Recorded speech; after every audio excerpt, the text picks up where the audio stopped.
হযরত ওমর একদিন তিনি হেঁটে কোথাও যাচ্ছিলেন। কিছু দূর যাওয়ার পরেই দেখলেন এক বৃদ্ধাকে। বৃদ্ধা কি যেন বিড়বিড় করছে। হযরত ওমর তার কাছে গেলেন, তার খোঁজ খবর নিলেন, জিজ্ঞাসা করলেন, আচ্ছা বুড়িমা, খলিফা ওমর সম্পর্কে তোমার ধারণা কি? বুড়ি হযরত ওমরকে আগে কখনো দেখেনি, তাই তাকে সে চিনতে পারেনি। বুড়ি হযরত ওমরের কথা শুনে কিছুটা বিরক্ত হলো, বলল, ওমর টোমর দিয়ে আমি কি করব?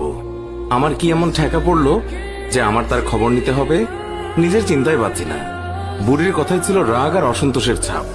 হযরত ওমর আবার তাকে জিজ্ঞাসা করলেন, বুড়িমা, ওমরের উপর তোমার তো রাগ কেন?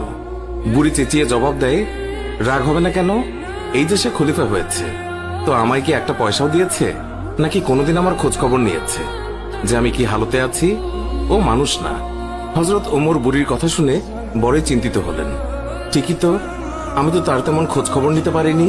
তিনি কিছুটা নরম হয়ে বুড়িকে আবার জিজ্ঞাসা করলেন, আচ্ছা, তুমি কি অবস্থায় আছো ওমর কি করে জানবে? তুমি গিয়ে ওমরকে সব জানিয়ে আসলেই তো পারতে। বুড়ি জবাব দেয়, কেন? আমি জানাতে যাব কেন? ওমরই তো আমিরুল মুমিনিন, সেই তো সবার খোঁজ খবর নেবে, আর এই জন্যই রাষ্ট্রের দায়িত্ব গ্রহণ করেছে। রুক্ষ ভাষায় বৃদ্ধা জবাব দিল। হযরত ওমর শান্তভাবে আবারও বললেন, আচ্ছা, ওমর খলিফা হওয়ার পর তুমি যে কষ্ট পেয়েছো, সেই কষ্টের বিনিময়ে তুমি কত টাকা পেলে ওমরকে মাফ করে দেবে? বৃদ্ধার সাথে এইসব কথা চলছে।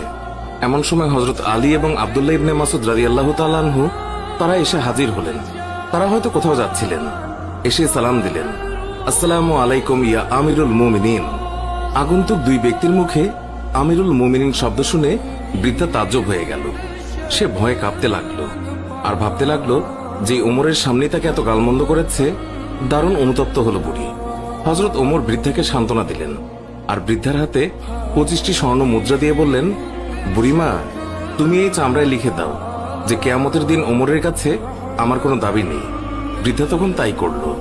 চামড়ার উপরে তা লিখে দিল বৃদ্ধা, আর হযরত আলী রাদিয়াল্লাহু তাআলা আনহু সাক্ষী হিসেবে তার উপরে দস্তখত করলেন।